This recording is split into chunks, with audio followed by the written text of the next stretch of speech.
না, বড্ড দেরি হয়ে গেল। মাগরিবের আজান দিয়ে দেবে এক্ষুনি। আজ নামাজ পড়তে নির্ঘাত দেরি হয়ে যাবে। এমন সময় পানি ফুরাতে হলো। শীঘ্রই পানি নিয়ে বাড়ি ফিরে অজু করতে হবে। আজ চারপাশটা কেমন যেন স্যাঁতস্যাঁতে, আর ঠান্ডা ঠান্ডাও লাগছে। একটা চাদর পেঁচিয়ে আসা উচিত ছিল। এ সময় কেউ এই দিকটায় আসে না। উনি একেবারে নামাজ পড়ে ফিরবেন। তার জন্য শরবত বানিয়ে রাখতে হবে। সারাদিন আজ বড্ড ক্লান্ত লাগছে। ও আল্লাহ, এসব কি? পানির বদলে রক্ত হয়ে গেল কেমন করে?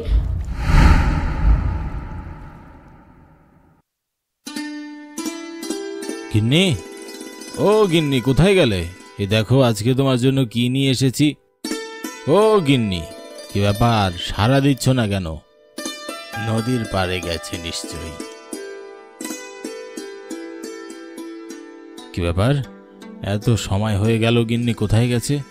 এখনো ফিরল না তো? তবে কি পাশের বাড়িতে গেছে? না না, আমি বাড়িতে ফিরবো এমন সময় তো গিন্নি কোথাও যায় না। কোনো বিপদ হলো না তো? আমি একটু আশেপাশে খোঁজ নিয়ে দেখি।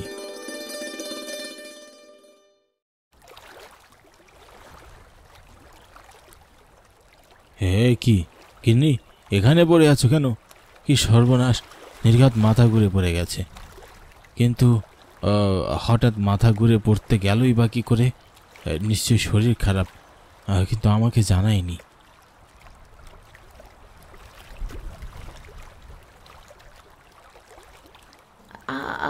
আমি আমি কোথায়? তুমি এখানে পড়ে আছো কি করে? মাথা ঘুরছে? কি হয়েছে তোমার? মনে পড়েছে, আমার সব মনে পড়ে গেছে। আমাদের এখানে নিশ্চয়ই কোনো জিনের কুদৃষ্টি পড়েছে। শীঘ্রই বাড়ি চলুন, এখানে আর এক মুহূর্তও থাকা যাবে না। সে কি, কি বলছো তুমি এসব? আমাদের এখানে জিন কোথা থেকে আসতে যাবে? সেসব আমি জানি না, আমার ভীষণ ভয় করছে। শীঘ্রই চলুন এখান থেকে। এই নদীর পাড়ে নির্ঘাত কোনো জিন আছে। আহা গিন্নি, আগে বলবে তো কি হয়েছে তোমার সাথে, নয়তো আমি বুঝবো কি করে আসলে কোনো জিন টিন আছে কিনা। আমি যখন দেখলাম ঘরে পানি নেই, তখন এখানে পানি নিতে এসেছিলাম। মাগরিবের আজান দেওয়ার কিছু সময় আগে নদী থেকে পানি তুলতেই দেখি পানির জায়গায় রক্ত। সেই দৃশ্য দেখে আমি সহ্য করতে না পেরে বোধহয় জ্ঞান হারিয়ে ফেলেছিলাম। কি, এসব কি বলছো? এখানে তো এমন কোনো ঘটনা হওয়ার কথা নয়। এর আগে তো কখনো শুনিনি কোনো অদ্ভুত ঘটনা ঘটেছে। আমি সত্যি বলছি, বিশ্বাস করুন, আমি একদম ঠিক দেখেছি। আহা কেঁদো না গিন্নি, আমি তোমার কথা বিশ্বাস করছি, কিন্তু হতে পারে তুমি ভুল দেখেছো, কিংবা সারাদিন রোজা থাকার কারণে এই সমস্ত উদ্ভট চিন্তা ভাবনা তোমার মাথায় এসে ঘুরপাক খাচ্ছে, আর সেজন্যই তুমি এসব দেখছো। আগে ব্যাপারটা আমাকে বুঝতে দাও। আমি সত্যি কথা বলছি, নিশ্চয়ই এই জায়গায় কোনো কিছু আছে। আমি ভুল দেখিনি, বিশ্বাস করুন। বিশ্বাস না হলে আপনি একবার চলুন ওই নদীর ঘাটে, গিয়ে দেখুন ওই পানিতে রক্ত আর মাংসর টুকরো পড়ে আছে। কি এসব কি বলছো? এখানে তো এমন কোনো ঘটনা হওয়ার কথা নয়। এর আগে তো কখনো শুনিনি এমন ঘটনা এখানে ঘটেছে। এখানে তো দেখছি সবই ঠিকই আছে। আমার মনে হচ্ছে তুমি সারাদিন রোজা রেখে ভুল দেখেছো। নদীর পানি আগে যেমন ছিল এখনো তো তেমনই আছে। কিন্তু এটা কিভাবে সম্ভব? আমি যখন পানি নিচ্ছিলাম তখন তো এখান থেকে রক্ত উঠছিল। কি হচ্ছে এসব? আমার মাথা কেমন যেন ঘুরছে। আচ্ছা ঘরে চলো, সেখানে গিয়ে কিছুক্ষণ বিশ্রাম করো, তারপর তোমার ভালো লাগবে। আর যা যা তুমি দেখেছো সব ভুলে যাও। তোমার মনের ভুল ছিল গিন্নি। তোমার জন্য আমি গরম গরম জিলাপি এনেছি, সেসব বোধ হয় ঠান্ডা হয়ে গেছে এতক্ষণে। চলো। আচ্ছা বেশ, চলুন।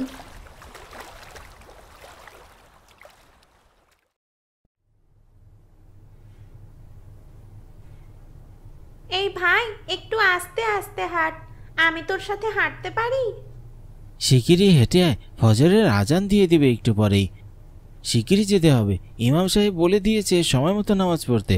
আজান দেওয়ার আগেই যেন মসজিদে পৌঁছে যাই। তোর সাথে আমি হাঁটতে পারি না। আমার ছোট ছোট দুই পা নিয়ে এত জোরে জোরে কিভাবে হাঁটবো বল? একটু আস্তে হাঁট ভাই। ওরে বোন, এখন আর আস্তে হাঁটলে চলবে না, নতুন মসজিদ একটু দূরে, তাড়াতাড়ি না হাঁটলে যে আজানের বড় পৌঁছাতে পারবো না। নতুন মসজিদটা যেন কেমন কেমন। কেমন কেমন আবার কি, সুন্দর করেই তো বানিয়েছে। সুন্দর হয়েছে ঠিক আছে, তবে কেমন যেন একটু ভুতুরে ভুতুরে। ভুতুরে ভুতুরে? আমরা যে সকালবেলা যাই এর জন্য হয়তো তোর ভয় করে। এমনিতেও শীতকালে সকালে একটু দেরি হয়, অন্ধকার রাস্তা দিয়ে যেতে হয়, তার উপরে কিছুটা গাছপালাও আছে, তাই ওরকম একটু ভয় ভয় করে। তুই যাই বলিস ভাই, আমাদের আগের মসজিদটাই ভালো ছিল। আমাদের বাড়ি থেকে খুব কাছে ছিল আর এত ভয় লাগতো না। এই নতুন মসজিদটা কেমন জানি গা ছমছমে। ভয় পাস না বোন, আমি তো তোর সাথেই আছি নাকি। চল এখন তাড়াতাড়ি চল, বকবক করে অনেকটা সময় দেরি করিয়ে দিলি।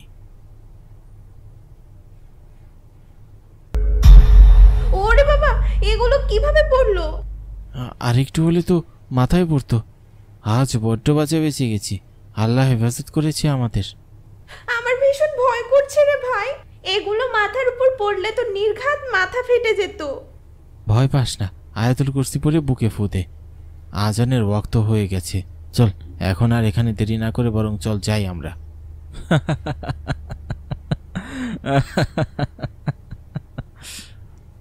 এ কি, অমন করে কে আসছে?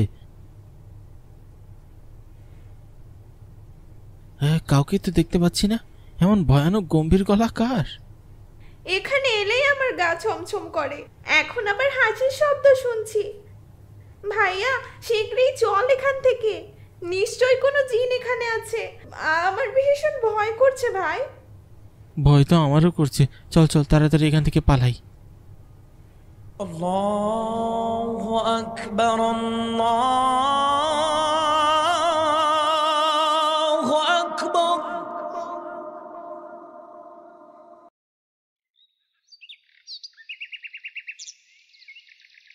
আজকে ছোট ইমাম সাহেব আসেনি কেন রে ভাই? তাকে তো দেখলাম না। শুনলাম তার স্ত্রী নাকি ভীষণ শরীর খারাপ, তাই তিনি আসতে পারেননি আজ। সে কি, রহিমা খালার শরীর খারাপ? শুনলাম তো তাই। আজ একবার পড়াশোনা শেষে রহিমা খালাকে দেখতে যাবি বোন? আমিও সেটাই ভাবছিলাম, রহিমা খালাকে একবার দেখতে যাব। আচ্ছা ঠিক আছে, পড়াশোনা শেষ হলে আমরা দুইজন মিলে রহিমা খালাকে দেখে আসব। তবে দাদা, আজকের ঘটনাটা তুই কাউকে বলিসনি? একবার ভেবেছিলাম বড় ইমাম সাহেবকে বলবো, কিন্তু তারপরে ভাবলাম থাক, বলার দরকার নেই। ওই রাস্তা দিয়ে অনেক মানুষ যাতায়াত করে, এরপরে যদি সবাই একই কথা শুনে তাহলে আরও ভয় পেয়ে ওই রাস্তার কেউ যাবে না। হতে পারে আমাদের মনের ভুল ছিল, কিংবা অমন কিছু ছিল যেটাতে ভয় পাবার কিছু নেই, তবু আমরা ভয় পেয়ে গেছি। তাই আগে ভাগে কারো মনের মধ্যে ভয় ঢোকানোর দরকার নেই। ছোট ইমাম সাহেবকে একবার জানাবো ভাবছি, তারপরে এসে যা বলে তাই হবে। আমারও তাই মনে হচ্ছে ভাইয়া। আমরা যখন আজ রহিমা খালাকে দেখতে যাব, তখনই ছোট ইমাম সাহেবকে জানানো উচিত। সে দেখা যাবে, এখন শিগগিরই বাড়ি চল দেখি।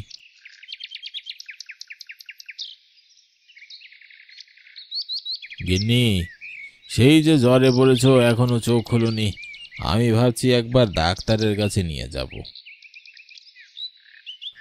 গতকাল মাগরিবের আজানের সময় ভয় পেয়েছে, এরপর থেকে ভীষণ জ্বর, জ্বর কোনোভাবেই কমছে না। ওষুধ অবশ্য খাইয়েছি, কিন্তু তবুও জ্বর কমছে না। ছোট ইমাম সাহেব, আজকে যদি আপনি মসজিদে যেতেন তাহলে আপনাকে একটা কথা বলতাম। কি কথা বল এখন? ইমাম সাহেব, মসজিদের ওই রাস্তাটা একদমই ভালো নয়। তুই থাম বোন, হতে পারে আমাদের মনের ভুল, আগে থেকে কোনো কিছু কে খারাপ ভাবা উচিত না। কি হয়েছে আমাদের মসজিদের পিছনের রাস্তায় বল? আপনি তো আগে আমাদের বাড়ির সাথে মসজিদের ইমাম ছিলেন, তাই আমাদের সেই মসজিদে যেতে খুব একটা দেরি হতো না।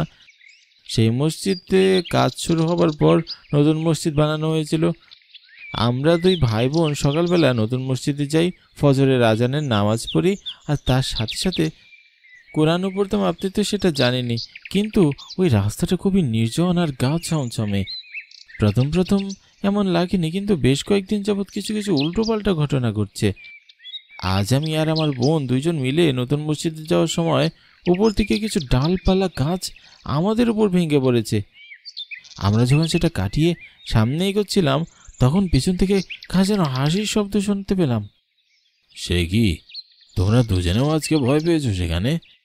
মসজিদের পিছনের রাস্তাটায় বোধহয় সত্যিই কোনো সমস্যা আছে। আমার মনে হচ্ছে জায়গাটা একবার পরীক্ষা করে দেখা উচিত।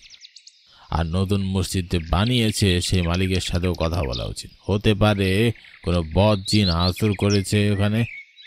আমাদের তাড়াতাড়ি একটা ব্যবস্থা নিতে হবে। সেই ভালো হবে ইমাম সাহেব। ওই রাস্তা দিয়ে রোজ আমরা দুই ভাই বোন যাতায়াত করি, ওই রাস্তা দিয়ে যাতায়াত করতে বড্ড ভয় লাগে। আমি আজই ওই মসজিদের মালিকের সাথে কথা বলবো। তার সাথে কথা বলে জানার চেষ্টা করব ও জায়গায় কোনো সমস্যা আছে কিনা। একমাত্র তিনিই বলতে পারবে কোনো অসুবিধা আছে কিনা। সবাই যখন বলছে তখন নিশ্চয়ই ওই জায়গাতে কোনো সমস্যা আছে। কোনো না কোনোভাবে জিনের আসর ওখানে পড়েছে। যেভাবেই হোক ওটাকে ওখান থেকে সরাতেই হবে, নয়তো অনেক মানুষের বিপদ হতে পারে, বলা যায় না। তার উপরে মসজিদের সাথে একটা ঘরে আমাদেরকেও থাকতে হয়। এত বছর পর চেষ্টার পর আল্লাহ আমাদের দিকে মুখ তুলে চেয়েছেন। আমাদের ঘর আলো করে একটা সন্তান আসতে চলেছে বিয়ের এত বছর পর। আর এই সময় যদি কোনো সমস্যা হয় তাহলে কি করে হবে? তার আগেই যে করে হোক আমাকে কোনো একটা ব্যবস্থা নিতে হবে। বউকে ঘরে একা ফেলে রেখে এসেছি, বড্ড চিন্তা হচ্ছে। জ্বরে পুড়ে যাচ্ছে আমার বউটা। কিন্তু ওই মসজিদের মালিকের সাথে কথা না বললেও তো নয়। তবে বড্ড ভুল করে ফেলেছি, কাউকে একটা আমার বাড়িতে রেখে আসা উচিত ছিল গিন্নির পাশে। যাক, এখন আর এসব ভেবে লাভ নেই। আমি বরং মসজিদের মালিকের সাথে তাড়াতাড়ি কথা শেষ করে বাড়ি ফিরে যাই। আর জালাল সাহেব, আপনি বাড়ি আছেন? আরে ইমাম সাহেব যে তা এই সময় আপনি কি মনে করে? বড্ড বিপদে পড়ে আপনার কাছে এসেছি। মসজিদের পাশের রাস্তায় অনেক উল্টোপাল্টা ঘটনা ঘটছে। আমাকে তো আপনি ওইখানে একটা ঘর দিয়েছেন থাকার জন্য। আমি আমার বউকে নিয়ে ওখানে থাকি, কিন্তু সমস্যা হচ্ছে ওই রাস্তায় খারাপ শক্তির উপস্থিতি দেখা গেছে। আমার গিন্নি ওখানে ভয় পেয়েছে।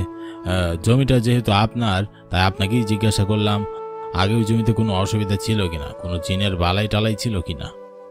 আমি কি করে জানবো ওই রাস্তায় কোনো জিনের আসর আছে কিনা? সেটা আমি কি করে জানবো?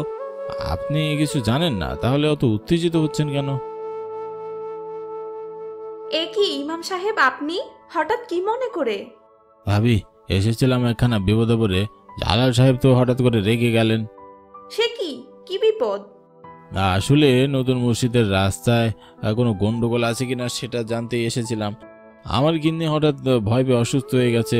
নতুন মসজিদ হলো কিছুদিন আগে, আর এখনই সেই রাস্তায় সমস্ত গন্ডগোল। আরও কয়েকটা বাচ্চা ছেলে মেয়েও ভয় পেয়েছে। যেহেতু জালাল সাহেব ওই জমির মালিক, তাকেই জিজ্ঞাসা করতে এলাম ওখানে কোনো অসুবিধা ছিল কিনা। কি, সে কি কথা? আপনার বউ অসুস্থ হয়ে পড়েছে? এই রাস্তাটাই সব। আর তুমি এত কথা বলছো কেন শুনি? ইমাম সাহেব, আমরাও জমির ব্যাপারে তেমন একটা কিছু জানি না। আসলে খুব বেশি দিন হয়নি কিনেছি। মসজিদ বানানোর ইচ্ছা ছিল তাই বানিয়েছি। এছাড়া আর কোনো কিছুই আমার জানা নেই, ক্ষমা করবেন। হয়তো আপনার স্ত্রী কোনো ভুল দেখেছে। দয়া করে মসজিদের রাস্তা সম্পর্কে কোনো মিথ্যা রটাবেন না। আপনারা নিশ্চয়ই কিছু একটা লুকাচ্ছেন। সময় থাকতে যদি না বলেন তাহলে অনেক মানুষের ক্ষতি হয়ে যাবে। আমি এখন আসি জালাল সাহেব। কখনো যদি গ্রামবাসীদের কথা চিন্তা করেন তাহলে নিশ্চয়ই এর ব্যবস্থা নেবেন। নিশ্চয়ই জালাল সাহেব আর তার স্ত্রী কোনো একটা কিছু লুকাচ্ছে। এবার আমি একেবারে নিশ্চিত যে জমিতে কোনো একটা সমস্যা আছে। ওখানে নতুন নতুন মসজিদ বানানোর পর থেকে এই সমস্যা শুরু হয়েছে। একবার বড় ইমাম সাহেবের সাথে কথা বলতে হবে এ বিষয়ে। তার সাথে খোলামেলাভাবে কথা না বলে কোনো সমাধান হবে না। একমাত্র তিনিই পারেন ওই জায়গার প্রকোপ থেকে সবাইকে মুক্ত করতে। আমি বরং বাড়ি গিয়ে গিন্নিকে দেখে তারপর বড় ইমাম সাহেবের কাছে যাবক্ষণ। তোমার জ্বর কি এখনো কমেনি গিন্নি? চোখ মুখের কি অবস্থা হয়ে গেছে। ও গিন্নি, শুনতে পাচ্ছ? কি হলো, শুনতে পাচ্ছ? গিন্নি, জ্বরটা কি আরো বাড়লো নাকি? এ কি গিন্নি, তোমার আবার কি হলো? ও উঠো গো গিন্নি, তুমি আমাকে এভাবে ছেড়ে চলে যেতে পারো না। এত বছর পরে আমাদের ঘরে প্রদীপের আলো ফুটবে, তুমি এভাবে চলে যেতে পারো না গিন্নি। কি হলো আমার অনাগত সন্তান সমেত আমার স্ত্রীকে আমি হারালাম। আল্লাহ, তুমি আমার কি পরীক্ষা নিচ্ছ? কেন এরকম করলে?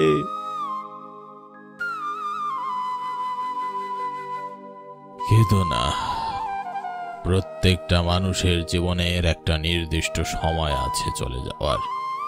যে কোনো বাহানায় তাকে এই পৃথিবী ছেড়ে চলে যেতে হয়। এটাই উপরওয়ালার নির্দেশ। তুমি খুবই ভাগ্যবান যে রহিমা মায়ের মতন একজন জীবন সঙ্গী পেয়েছিলে। চলে যাওয়া মানুষের জন্য আহাজারি করতে নেই। বড় ইমাম সাহেব, আমি যে কিছুই মানতে পারছি না। আমার গিন্নি আমাকে ছেড়ে চলে গেল, সবকিছু হয়েছে ওই জিনের জন্য। আমার গিন্নি এত সহজে ভেঙে পড়া মানুষ নয়। তবে ভীষণ ভয় পেয়েছিল, কিছুতেই জ্বর কমছিল না। আসলে নতুন মসজিদ হওয়ার পর তুমি সেখানে ইমামতি করতে গিয়েছিলে। নতুন মসজিদ হওয়ার আগে সেই রাস্তায় খুব একটা মানুষ যাতায়াত করতো না। আসলে সেই জায়গায় কোনো আদি জিন তার বসতির সাথে ছিল বলে শোনা যায়। আমি বহুদিন এই গ্রামে ছিলাম না, হজে গিয়েছিলাম। এসে দেখি এখানে নতুন মসজিদ হয়ে গেছে। আমি ভেবেছিলাম হয়তো এই জায়গাটা এখন স্বাভাবিক হয়ে গেছে, কিন্তু এখন তো দেখছি না। লোকমুখে শোনা কথায় খুব একটা বিশ্বাস আমি অবশ্য করতাম না। তবে তোমার গিন্নির সাথে যা হয়েছে তা দেখার পর তো বিশ্বাস করতেই হচ্ছে। এই সব কিছু জমির মালিক জালাল সাহেব জানেন, কিন্তু তিনি কিছুই স্বীকার করলেন না। তার স্ত্রী কিছু বলতে চেয়েও বলেননি, স্বামীর জন্য মুখ বুজেছিলেন।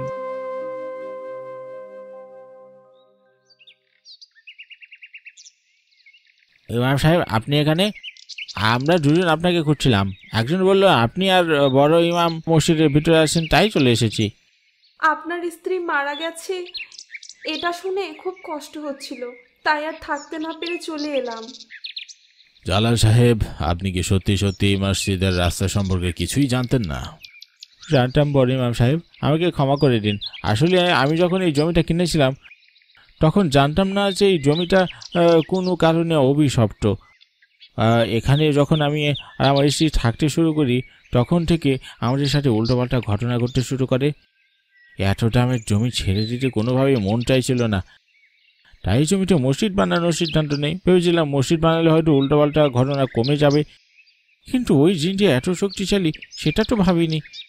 সেদিন যখন ইমাম সাহেব এলেন বাড়িতে তখন তার মুখ থেকেই আমি কথাগুলো শুনলাম, আর আমিও কিছু বলার সাহস পাইনি। একথা যদি আরও আগে জানাতেন তাহলে হয়তো আমার স্ত্রীটা বেঁচে যেত। তবে অন্য কারোর যেন ক্ষতি না হয় সেই ব্যবস্থাই এখন নিতে হবে। ওই রাস্তার চারিদিক বন্ধ করতে হবে ওই জিনের জন্য। মসজিদের ওই রাস্তায় যেখানে জিনের আসর রয়েছে সেখানে কোরআন তেলাওয়াত করতে হবে। এছাড়াও আরও কিছু কাজের মাধ্যমে ওই জিনকে ওখান থেকে তাড়াতে হবে। হ্যাঁ, ঠিক বলেছেন আপনি বড় ইমাম সাহেব, আমাদের আজই ব্যবস্থা নেওয়া উচিত।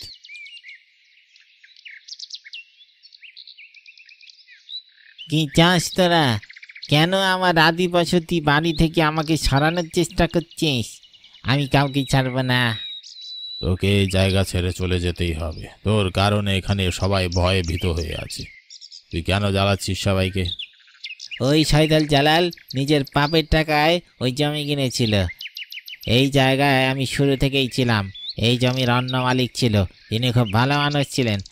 আমি তার কোনো ক্ষতি করিনি, কিন্তু এই জালাল তাকে ঠকিয়ে জমি আত্মসাৎ করে নিয়েছিল, আর সেই জমির মালিককে খুব অপমান করে এখান থেকে তাড়িয়ে দিয়েছিল। ওই জালালকে আমি শান্তিতে থাকতে দেবো না। আমি কোনোভাবেই এখান থেকে যাব না। ওর অন্যায়ের শাস্তিও পাবেই। আমাকে ক্ষমা করে দাও, আমি শুরু থেকে মানুষজনদের ঠকিয়ে নিজের নামে জায়গা সম্পদ করে নিয়েছি। আমি সেই লোকটাকে ঠকিয়েছিলাম। আমি আমার কাজের জন্য লজ্জিত। আমি জীবনে আর কখনো এরকম কিছু করবে না। দয়া করে আমায় ক্ষমা করে দাও। এই জমির আসল মালিককে তার জমি ফিরিয়ে দে, আর এই নতুন মসজিদ তার নামে লিখে দে। তাহলেই আমি কারোর ক্ষতি করবো না, নয়তো তোর গোটা বংশ নির্বংশ করে দেব। তোর সাথে সাথে সবাইকে মেরে ফেলবো। হ্যাঁ, আমি কথা দিচ্ছি, আমি এই জমির মালিককে তার জমি ফিরিয়ে দেবো। এই মসজিদেও আমি তার নামে লিখে দেবো। আমি মানুষকে ঠকাতে পারি, তবে আমার কারণে কারোর জীবন চলে যাক সেটা তো চাই না। দয়া করে তুমি কারো ক্ষতি করো না।